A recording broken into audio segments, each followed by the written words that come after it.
Hello everyone, welcome and welcome back to your educational platform DLR Teachers। I hope आप सभी अच्छे होंगे और अच्छे से अपनी पढ़ाई कर रहे होंगे।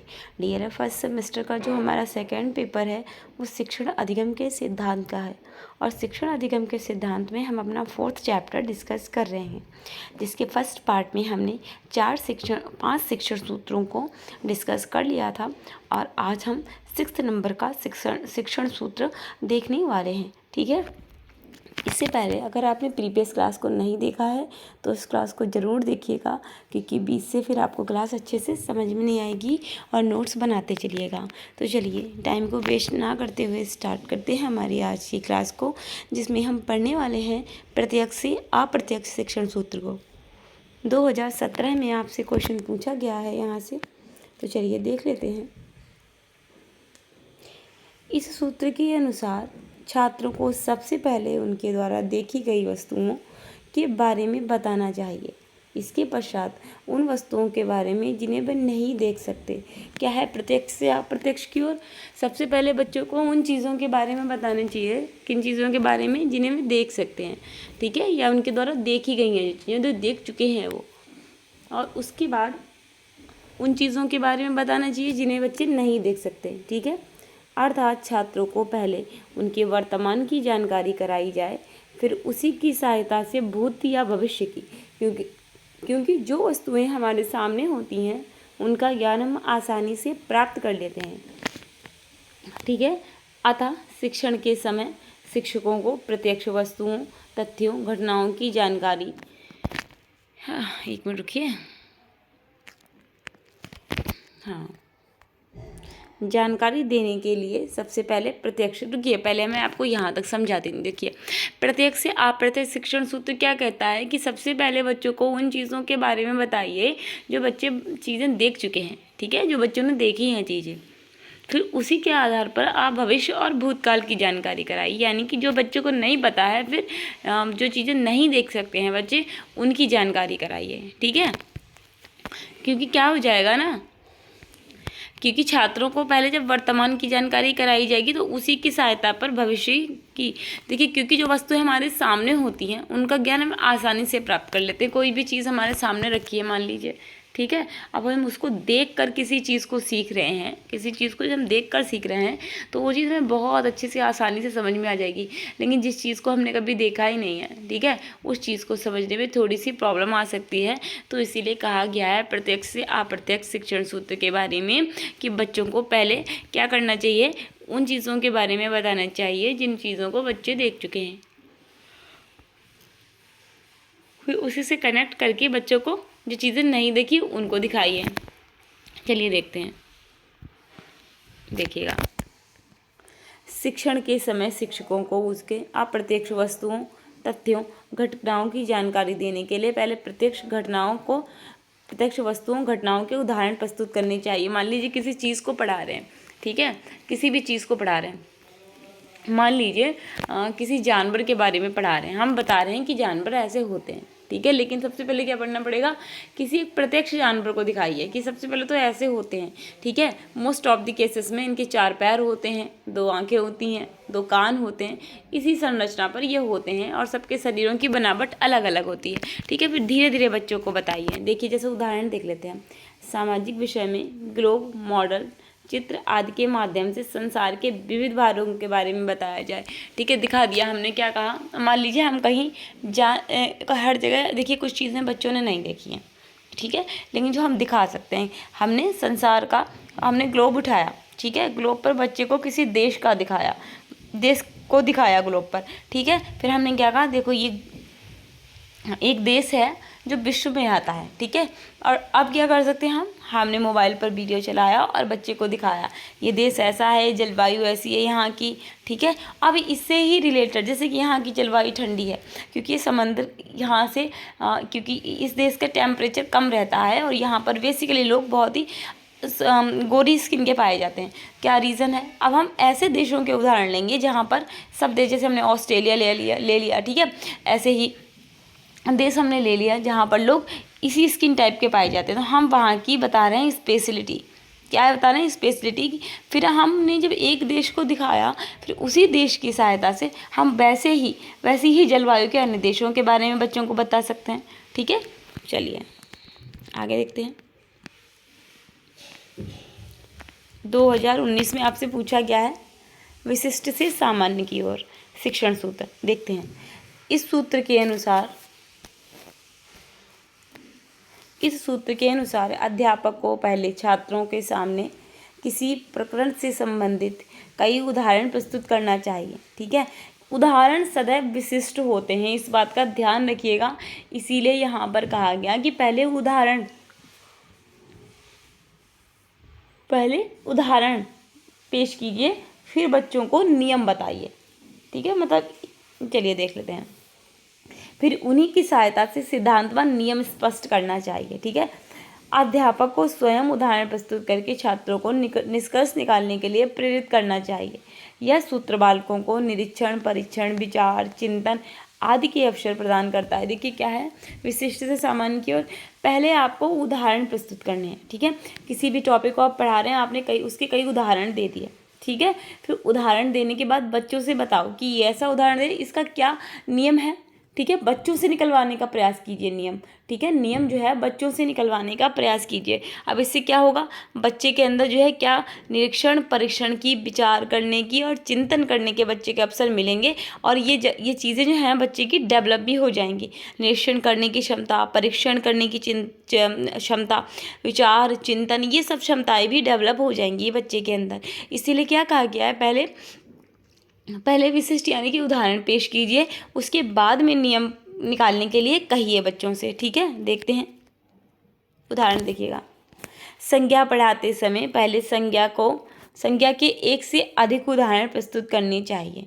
फिर उन्हीं उदाहरणों को समेकित करते हुए इनकी परिभाषा को स्पष्ट करना चाहिए। मान लीजिए आपने कहा एक जो है झुंड जा रहा था, आपने बोला बेटा हाथियों का एक झुंड जा रहा था। ठीक, अब बताओ झुंड जा रहा तो कौन सी संज्ञा होगी इसमें। आपने उदाहरण प्रस्तुत किया ना, हाथियों का झुंड था, इंसानों की भीड़ थी पूरी, है। ठीक है, कैसी संज्ञा है इसमें। ठीक है, तो क्या हो जाएगी, तो बच्चे धीरे धीरे बताएंगे समूहवाचक संज्ञा। ठीक है, तो इसी तरीके से पहले उदाहरण प्रस्तुत कीजिए, उसके बाद में बच्चों से निकलवाइए क्या, नियम। चलिए, इस सूत्र को दृष्टांत से सिद्धांत की ओर ले जाना भी कहते हैं। क्या कहते हैं, दृष्टांत से सिद्धांत की ओर ले जाना। दृष्टांत का अर्थ भी होता है उदाहरण। ठीक है, उदाहरण होता है। चलिए आगे देखते हैं। देखिए अब और क्या है, आगमन विधि होती है ना, आगमन में पहले उदाहरण दिए जाते हैं और निगमन में पहले नियम दिए जाते हैं, बताए जाते हैं। ठीक है, लेकिन ये आगमन विधि के बेसिस पे चल रहा है ये भी। ठीक है, चलिए आगमन विधि में भी पहले उदाहरण प्रस्तुत करके फिर निष्कर्ष पर पहुंचते हैं। ठीक है, चलिए अब हम क्या देखेंगे, विश्लेषण से संश्लेषण की ओर। विश्लेषण से संश्लेषण की ओर शिक्षण सूत्र देखेंगे। चलिए देख लेते हैं। इस सूत्र के अनुसार किसी घटना या तथ्य की जानकारी पहले समग्र रूप में कराकर फिर उसके विविध भागों को व्याख्या व विशेषता द्वारा स्पष्ट किया जाना चाहिए। तत्पश्चात उन भागों या खंडों को आपस में जोड़कर पूरी जानकारी कराकर निष्कर्ष तक पहुंचना चाहिए। क्या है, विश्लेषण से संश्लेषण, चीज़ों को टुकड़ों में तोड़ देना, क्या करना, विश्लेषण कर देना, फिर संश्लेषण को जोड़कर समझाना। ठीक है, क्या है, तो वही कह रहा है कि किसी घटना या तथ्य की जानकारी पहले समग्र रूप में कराई जाए। ठीक है, ठीक है, फिर उसके विविध भागों की व्याख्या कर विश्लेषण द्वारा स्पष्ट किया जाए। क्या है, पहले देखिएगा, सबसे पहले क्या है, हमने पूरी जानकारी प्रदान कर दी। क्या कर दिया, संश्लेषण के द्वारा पूरी जानकारी प्रदान की। ठीक है, फिर हमने क्या किया, देखिएगा एक मिनट। हाँ, इस सूत्र के अनुसार किसी घटना या तथ्य की जानकारी पहले समग्र रूप में कराकर फिर उसे विविध भागों या व्याख्या व विश्लेषण द्वारा स्पष्ट किया जाना चाहिए। ठीक है, क्या किया हमने, पहले विश्लेषण द्वारा स्पष्ट कर दिया। क्या कर दिया, पूरी जानकारी बता दी, उसके बाद उसके छोटे छोटे पार्ट से डिवाइड किया, यानी कि उसे खंडों में विभाजित कर दिया हमने उसी चीज़ को, फिर छोटा छोटा करके उनको समझाया और निष्कर्ष पर पहुँचे। क्या है, पूरी जानकारी को बताकर फिर उसे टुकड़ों में तोड़ कर समझाना। क्या हो जाएगा, विश्लेषण से संश्लेषण की ओर। ठीक है, चलिए आगे देखते हैं। उदाहरण, किसी विज्ञान में किसी प्रयोग को समझाने के लिए पहले प्रयोग के विभिन्न चरणों को अलग अलग समझाया जाए, फिर इन चरणों को मिलाकर पूरा का पूरा सिद्धांत समझाया जाए। देखिए वही बात कही ना, पहले आपको चरण समझाए जाएंगे। कोई भी आप करोगे, मान लीजिए आप प्रयोगशाला में गए, आप कोई भी एक्सपेरिमेंट कर रहे हैं तो पहले आपको चरण समझाए जाएंगे। देखो पहले ये करो, मान लीजिए आप केमिकल रिएक्शन कोई करा रहे हैं, आपको पहले बता देगा पहले ये केमिकल डालो, फिर इस केमिकल के अंदर ये डालो, फिर इसको मिलाओ, देन ये रिजल्ट बनकर जो आएगा वो ये केमिकल तैयार होगा। मैं नाम नहीं ले रही हूँ किसी चीज़ का, बता रही हूँ बस ऐसे आपको, फिर ये केमिकल रेडी हो जाएगा। ठीक है, तो ये क्या हो जाएगा, पहले क्या किया हमने, ठीक है, पहले तो हमने समझा दिया कि एक पूरा केमिकल बनेगा ऐसा, ठीक, बताया हमने एक केमिकल है। फिर उसके बाद क्या किया, थोड़ी थोड़ी चीज़ों को टुकड़ों में मिलाकर फिर हम पहुँचे पूरे पे। तो वही बताया गया है, विज्ञान में किसी प्रयोग को समझाने के लिए पहले प्रयोग के विभिन्न चरणों को अलग अलग समझाया जाए, फिर इन चरणों को मिलाकर पूरा का पूरा सिद्धांत समझाया जाए। ठीक है, चलिए आगे देखते हैं। प्रकृति का अनुसरण, ठीक है, प्रकृति का अनुसरण शिक्षण सूत्र हम देखेंगे। इस सूत्र का आशय है कि बालक की शिक्षा दीक्षा उसकी प्रकृति के अनुसार होनी चाहिए। शिक्षक को छात्रों को सिखाते समय उनकी आयु, मानसिक स्तर, क्षमताओं, रुचियों को सदैव ध्यान में रखना चाहिए। पाठ्यक्रम, पाठ्यवस्तु, पाठ्यपुस्तक, शिक्षण विधि, शिक्षण अधिगम सामग्री व गतिविधियाँ सभी कुछ बच्चों के शारीरिक व मानसिक विकास एवं आवश्यकताओं के अनुरूप होनी चाहिए। शिक्षक के रूप में हमें इस सूत्र का अनुसरण करके छात्रों के स्वाभाविक विकास में सहायता करने को तत्पर रहना चाहिए। देखिए क्या कहता है, ये कहता है, देखिए इस सूत्र का आशय ये कहता है कि बालक की शिक्षा और दीक्षा कैसे करनी चाहिए, प्रकृति का अनुसार, उसकी प्रकृति के अनुसार।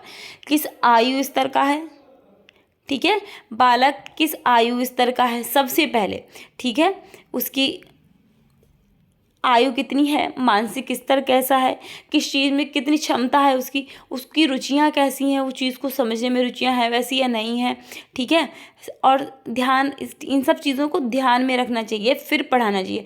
बालक की क्षमताओं को, रुचियों को, मानसिक स्तर को और आयु को ध्यान में रखकर पाठ्यपुस्तक, पाठ्यक्रम और पाठ्य वस्तु का ही क्या है, सभी कुछ गतिविधियाँ इन चीज़ों को ध्यान में रखकर बच्चे के अनुसार बनानी जानी चाहिए, ठीक है, बनाई जानी चाहिए, ठीक है।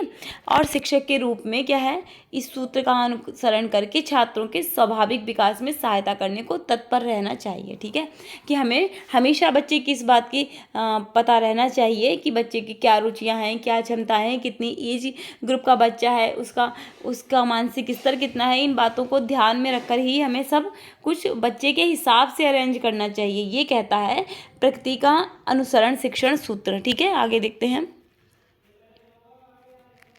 देखिएगा, अनुभव से तर्क की ओर, क्या है, अनुभव से तर्क की ओर। अनुभव ज्ञान वह होता है, अनुभूत ज्ञान वह होता है जिसे बालक अपने निरीक्षण व अनुभव द्वारा प्राप्त करता है। देखिए अनुभूत ज्ञान क्या है, जो बच्चे ने फील किया है, अनुभूति हुई है, जो बच्चे को जो फील किया उसने खुद से, जो खुद के निरीक्षण और परीक्षण के द्वारा हासिल करता है, जिसे प्राप्त करता है, ठीक है, उसके इस अपूर्ण व अनिश्चित ज्ञान को क्या करना चाहिए, देखिएगा, अनुभव से तर्क की ओर, एक मिनट, हाँ, अनुभव से तर्क की ओर। तो अनुभूत ज्ञान वह ज्ञान होता है, अनुभूत ज्ञान वह होता है जिसे बालक अपने निरीक्षण व अनुभव द्वारा प्राप्त करता है। उसके इस अपूर्ण व अनिश्चित ज्ञान को वास्तविक व स्थायी बनाने के लिए तर्कयुक्त बनाना चाहिए। क्या, अनुभव से तर्क की ओर। देखिए बच्चे ने कोई चीज़ क्या की, देखिए पहले मैं आपको दिखाती हूँ, देखिए पहले आप एग्जाम्पल देखिए फिर समझाऊंगी। बच्चों को पहले पानी में तैरने वाली और डूबने वाली चीज़ों को देखने के लिए कहना, ठीक है, फिर उन्हें समझना है कि कौन सी चीज़ क्यों तैरती है और कौन सी चीज़ क्यों डूबती है, ठीक है। अब देखिए बच्चे ने देख लिया कि कौन सी चीज़ तैर जा रही है, कौन सी डूब जा रही है, अनुभव हुआ, लेकिन अब तर्क कैसे करेगा बच्चा, तर्क करेगा कि ये सर मैम ये वाली चीज़ डूब गई और ये वाली तैरती रही, क्यों। अब जो ये क्यों आया है ये तर्क है, ठीक है, ये जो क्यों आया है यही तर्क है। तो क्या करना है हमें, बच्चा जिन चीज़ों को अनुभूति करता है, ठीक है, अनुभूत ज्ञान वह होता है जिसे बालक अपने निरीक्षण व अनुभव के द्वारा प्राप्त करता है। उसके इस अपूर्ण व अनिश्चित ज्ञान को वास्तविक व स्थायी बनाने के लिए उसे तर्कयुक्त बनाना चाहिए। क्या करना चाहिए, तर्कयुक्त बनाना चाहिए। अल्पायु के बालकों में तर्क व विचार के प्रयोग की क्षमता बड़ों की अपेक्षा कम होती है। जो छोटी आयु के बच्चे होते हैं उनमें क्या तर्क और विचार करने की क्षमता उतनी ही होती है जितनी हमारी हो गई है? नहीं, बच्चों की उनकी कम होती है क्षमता, ठीक है। उनकी जानकारियों का आधार उनका अपना अवलोकन व स्व अनुभव होता है। क्या जो उन्होंने खुद से अवलोकन किया और खुद से अनुभव किया है वो होता है उनकी जानकारियों का आधार, ठीक है। देखते हैं, परंतु इन अनुभवों के कारण को खोजने में बाल मस्तिष्क असफल रहता है। अब बच्चा ने देख लिया जैसे क्यों चीज़ डूब रही है, क्यों तैर रही है, लेकिन ये नहीं वो पता लगा पाएगा कि क्यों तैर रही है, क्यों डूब रही है। उसने इतना देखा कि एक तैर जा रही है, एक डूब जा रही है, लेकिन क्यों तैर रही है, क्यों डूब रही है, ये उस बच्चे को पता लगाना में असफल रहेगा बच्चा। वहाँ पर टीचर का काम आता है क्या, अतः शिक्षक को बच्चों के अनुभव द्वारा प्राप्त ज्ञान को प्रयोग द्वारा तर्क संगत व युक्त बनाने की कोशिश करनी चाहिए। क्या करना है, अब जब टीचर से बच्चा पूछेगा तो टीचर को उसे ऐसा समझाना है कि उसका जो है उसके समझ में आए। तो क्या करना चाहिए टीचर को, उसने अनुभव से जो ज्ञान प्राप्त किया है उसको तर्क संगत और युक्त बनाने की कोशिश करनी चाहिए। किसको, टीचर को, ठीक है। एग्जाम्पल देख लेते हैं। मैंने आपको बताया था बच्चों को पहले पानी में तैरने वाली चीज़ों को देखने के लिए कहना, फिर उन्हें समझाना कि कौन सी चीज़ क्यों तैरती है और कौन सी चीज़ क्यों डूबती है, ठीक। चलिए अब हम देखेंगे मनोवैज्ञानिक से तर्कात्मक क्रम की ओर शिक्षण सूत्र को देख लेते हैं। शिक्षा में बाल मनोविज्ञान के महत्व के कारण यह माना जाता है, क्या माना जाता है, कि बालक की शिक्षा उसकी रुचियों, रुझानों, क्षमताओं व जिज्ञासाओं के अनुसार प्रदान करनी चाहिए और जैसे जैसे उसके ज्ञान का विकास होता जाए उसे विषय का तार्किक व क्रमबद्ध ज्ञान प्रदान किया जाए जिससे उसकी रुचि व ध्यान पाठ व विषय में बना रहे। देखिए क्या है, क्या कहता है, शिक्षा के क्षेत्र में बाल मनोविज्ञान के महत्व के कारण यह माना जाता है। देखिए बालक की जो शिक्षा है, मनोविज्ञान क्या मानता है, साइकोलॉजी क्या मानती है कि बालक की जो शिक्षा है जो आप पढ़ा रहे हो वो उसकी रुचियों के, रुझानों के अनुसार होना चाहिए, ठीक है। उसकी रुचि, रुझान, क्षमता, जिज्ञासा के अनुसार ही होना चाहिए। और ठीक है, जैसे जैसे बच्चा बड़ा होगा उसकी ज्ञान का विकास होता जाएगा और उसे क्या हो जाएगा, तार्किक और क्रमबद्ध ज्ञान प्रदान किया जाए, ठीक है। क्या हो जाएगा, धीरे धीरे जब बच्चा बड़ा होगा तो उसको फिर तार्किक क्रमबद्ध ज्ञान प्रदान किया जाए जिससे उसकी रुचि और ध्यान पाठ में लगा रहे, ठीक है। मनोविज्ञान क्या कहता है कि रुचियों के अनुसार पढ़ाइए, रुझानों के अनुसार पढ़ाइए, बालक की जो रुचियां हैं, क्षमताएं, उनके अनुसार पढ़ाइए। लेकिन जैसे जैसे बालक बड़ा हो धीरे धीरे उन चीज़ों को आप तर्क की ओर ले जाइए, ठीक है, जिससे कि जब आप तर्क की ओर ले जाओगे बालक बड़ा हो जाएगा, धीरे धीरे चीज़ों को समझेगा, फिर क्या हो जाएगा, उसका इंटरेस्ट बना रहेगा टॉपिक में, ठीक। चलिए देख लेते हैं उदाहरण। भाषा में शिक्षण का तार्किक क्रम वर्ण एवं ध्वनि के पश्चात वाक्य सिखाने का है, जबकि मनोवैज्ञानिक क्रम के अनुसार पहले वाक्य फिर वर्ण बाद ध्वनि के बारे में जानकारी करानी चाहिए। देखिए क्या है, भाषा में शिक्षण का तार्किक क्रम, भाषा जब सिखाते हैं तो क्या है, पहले वर्ण सीखेगा बच्चा, फिर ध्वनि सीखेगा, फिर वाक्य सीखेगा, ठीक है। लेकिन मनोविज्ञान क्या कहता है, पहले वाक्य सिखाइए, ठीक है, फिर वर्ण और फिर ध्वनि के बारे में जानकारी कराइए, ये मनोविज्ञान कहता है, ठीक। देख लेते हैं आगे उदाहरण। देखिएगा एक नोट देख लेते हैं, हमने आपको पहले ही बताया था लेकिन एक बार देख लेते हैं। उदाहरण सदैव विशिष्ट होते हैं और नियम सामान्य होते हैं, ठीक है। उदाहरण सदैव विशिष्ट होते हैं और नियम सामान्य होते हैं। चलिए अब हम देख लेते हैं शिक्षण सूत्रों के लाभ। देखिएगा 2018 और 2019 में आपसे क्वेश्चन पूछा गया, क्या पूछा गया कि शिक्षण सूत्र के क्या लाभ हैं। तो देख लेते हैं, ये इम्पॉर्टेंट है आपका। देखिए शिक्षण सूत्र शिक्षण प्रक्रिया को सरल बनाते हैं, ठीक है, ऐसे लिखिए, यह शिक्षण प्रक्रिया को सरल बनाना।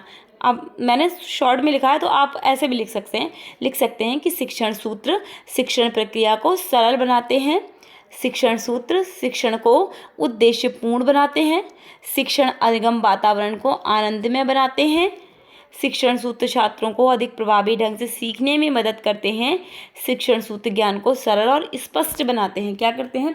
देखिए, शिक्षण सूत्र शिक्षण प्रक्रिया को सरल बनाते हैं। कैसे? आप शिक्षण सूत्र का यूज़ करके पढ़ाओगे तो चीज़ें जो हैं उसके अकॉर्डिंग जब चल के पढ़ाओगे तो चीज़ें बच्चों को सरल लगेंगी। ठीक, और क्या है? उद्देश्यपूर्ण होता है, उद्देश्यपूर्ण बनाना होता है। ठीक है, और क्या है?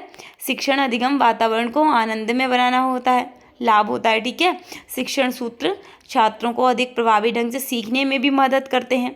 ठीक, शिक्षण सूत्र ज्ञान को सरल और स्पष्ट बनाते हैं। ठीक, चलिए अब हम कुछ देख लेते हैं प्रीवियस ईयर क्वेश्चंस। देखिएगा, आपसे क्वेश्चन पूछा गया था, किन्हीं दो शिक्षण सूत्रों का वर्णन करते हुए शिक्षण में उनका महत्व स्पष्ट कीजिए। अब ये क्वेश्चन मैंने आपको पीछे भी पढ़ा दिया सब कुछ। ये क्वेश्चन लिखने का मोटिव ये था कि ये क्वेश्चन आपसे ऐसे पूछ लेंगे, क्योंकि सिर्फ दो का पूछेंगे तो आपको जो दो आते हों अच्छे से वो लिख दीजिएगा। ठीक है, चलिए 1 मिनट रुकिएगा।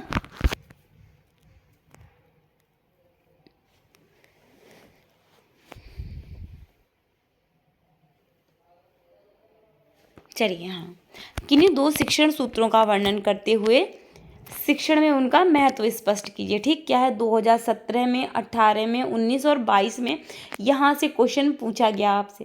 ठीक, फिर क्या पूछा गया 2018 में? किन्हीं 4 शिक्षण सूत्रों का वर्णन करते हुए उनकी उपयोगिता बताइए। ठीक है, 2018 में आपसे ये क्वेश्चन पूछा गया। तो मैं आपको यहाँ पर ये दिखाना चाह रही थी कि आपसे नाम नहीं पूछे गए। क्या है? नाम नहीं पूछे गए शिक्षण सूत्रों के, लेकिन आपकी अपनी जो आपको आते हो वो आप लिख दीजिए। ठीक है, इसलिए मैंने ये क्वेश्चन यहाँ पर लिए हैं। यहीं पर क्या होता है, हमारा जो 4th चैप्टर है